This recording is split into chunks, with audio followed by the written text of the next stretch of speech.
Hola a todos y bienvenidos a nuestro canal de Juvenil División de Honor, bienvenidos a nuestro programa Juvenil DH Live. Saludos a todos los que estáis por aquí por el chat ya, saludos también a nuestros contertulios, compañeros de esta noche, Álvaro Sanz, Jorge Telle, Daniel Jiménez. ¿Qué tal, chicos? ¿Cómo estáis? Muy buenas, chicos, ¿qué tal? Hola, Alex, hola ¿Vale? a todos. Bien, vemos que se oye bien, comprobamos que se oye bien. Y bienvenidos a un programa más de nuestro directo de la semana, nuestro diario Juvenil DH Live, donde pues tenemos varias cositas interesantes para el programa de hoy. ¿Cómo van a ser? Pues va a ser, el orden es el siguiente, el debut vamos a hablar de Pablo Torre y de Marc Casado. Su debut en el Barça, en el Fútbol Club Barcelona. Vamos a hablar un poquito de otra, siguiendo en esta línea de hablar de las canteras de España, las grandes canteras de España. Vamos a hablar de la cantera de la Real Sociedad.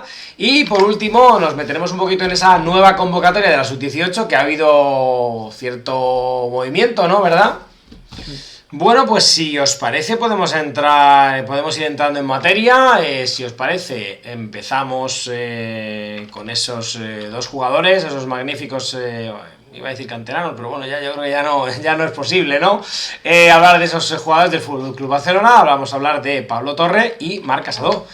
Pues voy a empezar yo, Alex, hablando un poco de Pablo Torre, que bueno, al final esos proyectos de cantera, hay que hablar siempre de Cantabria, como está sacando buenos jugadores, y Pablo Torre, pues canterano del Racing de Santander, que el pasado martes debutaba como titular porque ya había tenido unos minutos en el primer partido contra el Victoria Pilsen en el Camp Nou y en el último partido de Champions, en el partido que disputó el Barça contra el Bayern, que ya pues con el 3-0 Xavi le hizo volver a jugar unos minutos, pero este era el debut que tenía como titular con el Barça, uno de los fichajes que había realizado el Barça en este verano y que solo ha disputado pues estos pocos minutos en Champions, no ha debutado todavía en Liga, hasta hace poco que disputó 13 minutos contra el Athletic Club.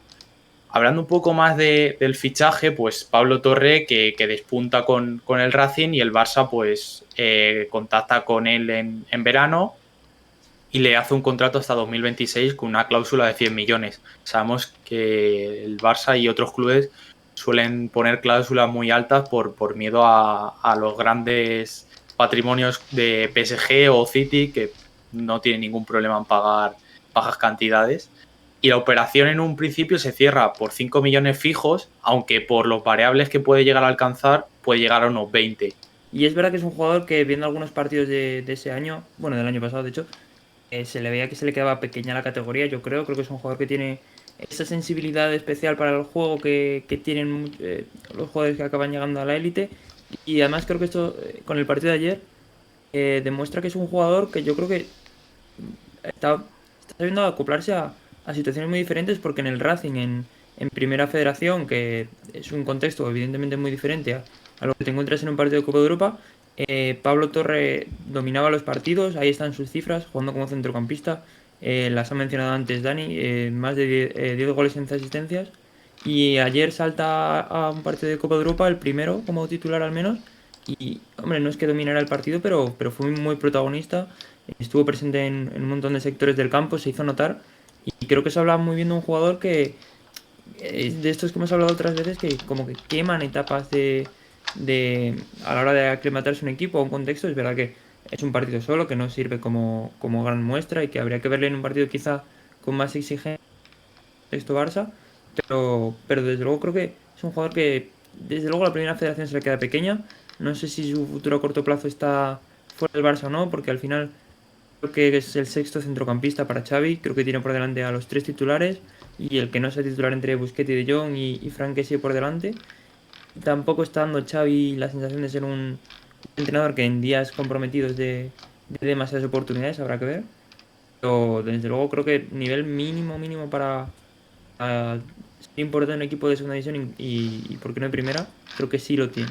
Y bueno, pues en el partido del Barça contra el Victoria Pilsen, el debut como titular de Pablo Torre no fue el único debut, ya que Marc Casado, que al final también debuta, y este es el debut con el primer equipo y también a su vez en Champions, que alrededor del minuto 60, pues lo mencionábamos antes, que estaba Kessie por delante de Pablo Torre, pues Kessie se marchaba lesionado, era una buena oportunidad para él y el pivote de la Masía debutaba, que tiene 19 años, llega al Barça en 2016 del DAM, empieza a jugar en el Infantil A y desde entonces pues ha sido titular indiscutible en todas las categorías. Y para situar un poco la temporada que lleva, pues esta temporada ya 8 partidos que ha disputado en primera red con el Barça. Ha estado en dinámica de la Youth League con el filial, donde ha disputado 2 partidos contra el Pilsen y contra el Bayern. Y en el Barça Atlético está siendo el titular indiscutible. Solo se ha perdido 2 partidos, que es contra el Atlético Baleares y la Real Sociedad B. Y se los perdió porque le convocaron en el primer equipo, que era cuando en el parón de selección tuvo tantas bajas el Barça. Y contra Celta y contra Mallorca estuvo en el banquillo, aunque no debutó. Sí, a mí me parece que es un chico, que es lo que te quería apuntar, que yo creo que para Xavi es vital en el sentido de que puede, lo que tú has dicho, que es muy polivalente. Ya sorprendió bastante en algunos partidos y en algunos entrenamientos, poniéndolo en la posición de lateral derecho. De hecho, cuando llegó la primera plaga de lesiones en defensa, con Bellerín, Araujo fuera, que bueno, pues tenían que actuar prácticamente hasta que volvió Sergi Roberto, que llegó a jugar algún partido Valde de lateral derecho. Se llegó a decir que incluso Marc Casado podía llegar a debutar en esa posición de lateral derecho. Para él, su posición ideal es la de pivote, donde creo que es donde mejor se desenvuelve y donde quizás tenga más futuro en el Barça, sobre todo teniendo en cuenta la más que probable salida de Busquets del equipo a final de temporada. Habrá que ver. Yo creo que es un chico que en el que Xavi ha depositado bastante confianza, sobre todo por lo que tú comentabas, se lo llevó a la gira y a priori yo creo que el haber disputado estos partidos, estos minutos en Champions, le va a hacer disputar algún partido más en Liga o incluso en Copa. Entonces yo creo que es un chico que tiene mucho futuro en el Barça. Es un ejemplo de 5 de pivote muy, muy Barça.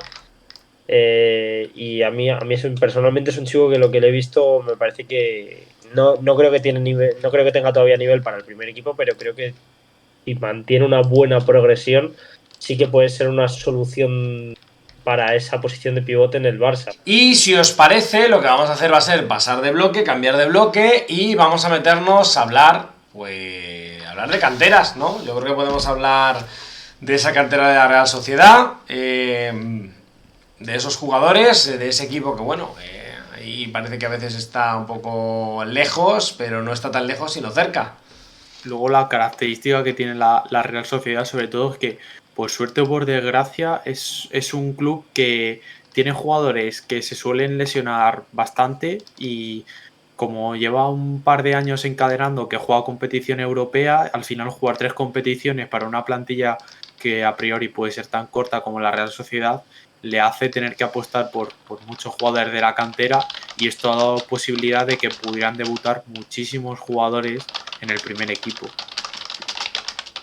Sí, además es que la Real, muchas veces por circunstancias, como decía Dani antes, pero creo que también es un equipo, una cantera, no sé si es política de club o se buscan entrenadores un poco que sigan esta política, pero es un equipo al que no le tiembla el pulso a la hora de hacer debutar y de incorporar a jugadores jóvenes en dinámica de primera plantilla y convertirlos en jugadores muy habituales. Mencionabas tú antes a Zubimendi, por ejemplo, que es verdad que ya está más asentado y por supuesto no le consideramos ya a alguien recién salido de la cantera, pero es que de Zubimendi llevamos escuchando hablar 2-3 años, viéndole muy presente en el primer equipo, ha cogido ese puesto de 6, digamos, en la plantilla, casi desde el momento en el que pisa el primer equipo, y lo mismo ocurrió un poco con Oyarzábal. Mikel Merino es verdad que tuvo ese paso por la Premier entre medias, pero siguió un camino similar. Estamos viendo este año mucho a John Carricaburu, sobre todo en Europa, que está teniendo, si no me equivoco, su primera experiencia a tiempo completo, digamos,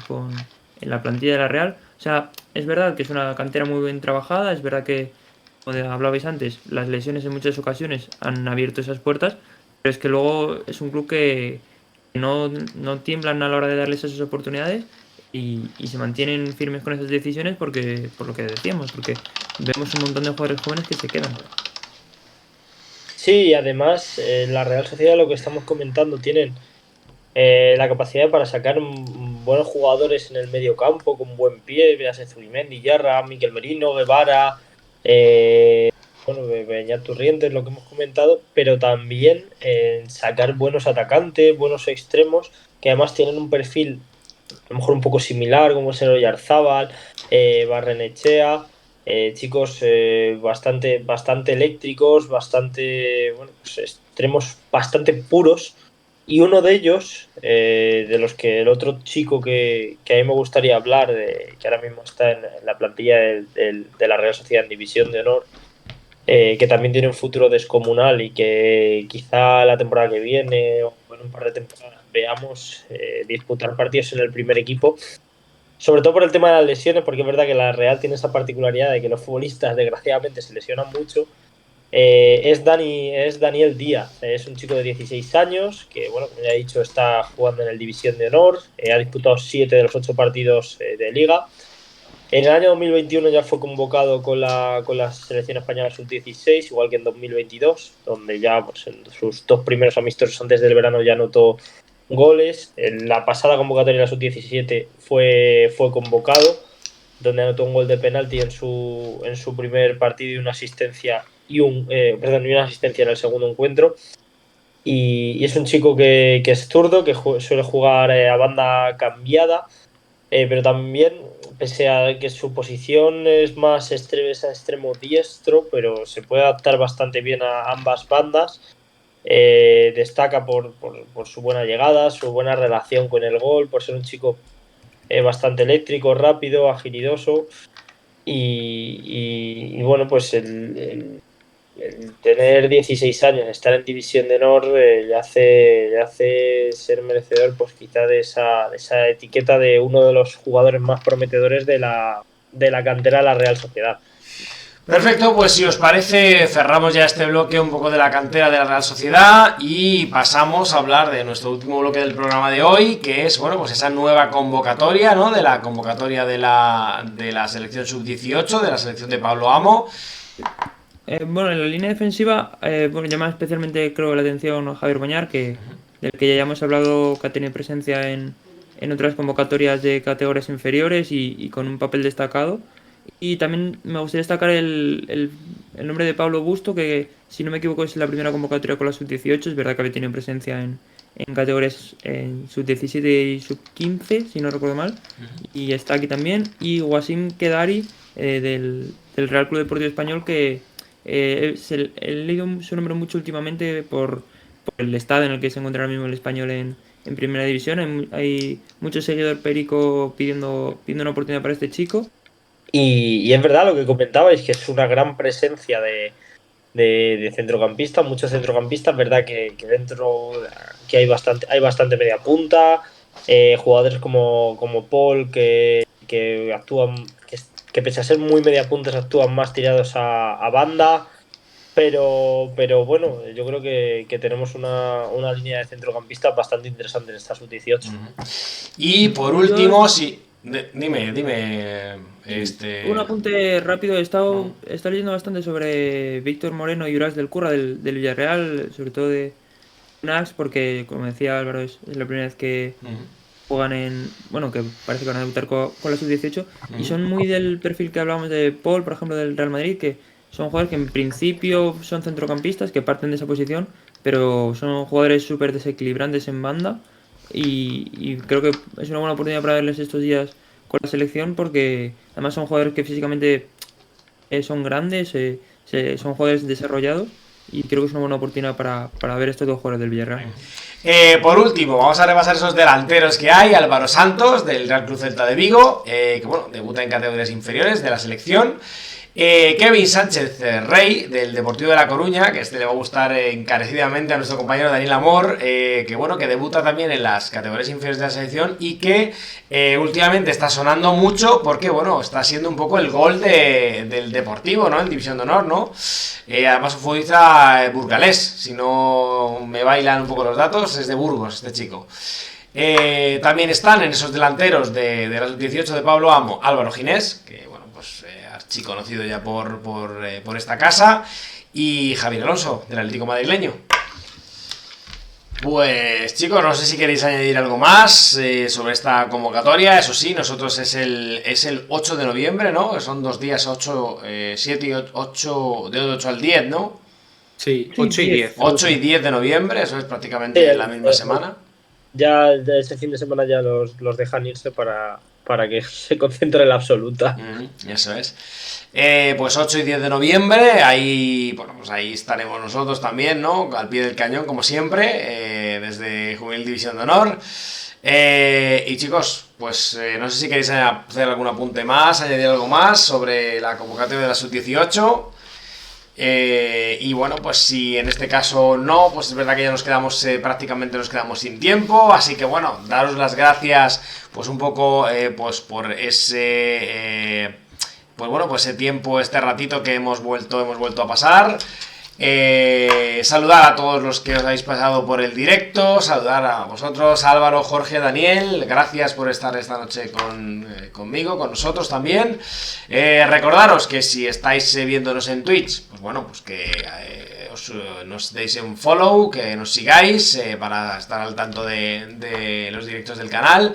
Si tienes la suscripción de Amazon Prime, pues bueno, pues que os suscribáis, que es gratis, no os cuesta nada y así nos ayudáis a seguir generando contenido sobre la categoría y sobre los equipos. Si por el contrario estáis en YouTube, pues activa la campanita de las notificaciones, dais like al vídeo y en la cajita de comentarios pues ahí nos proponéis dudas, preguntas, sugerencias o temas de los que queráis que hablamos, que hoy han salido varios, por cierto, varios temas que se pueden ir desarrollando a lo largo de las próximas semanas, así que lo tendremos muy, muy en cuenta. Por otro lado, pues bueno, os recordamos que tenéis toda la información de la categoría en www.juvenildivisiondehonor.com y en nuestras redes, @juvenildh.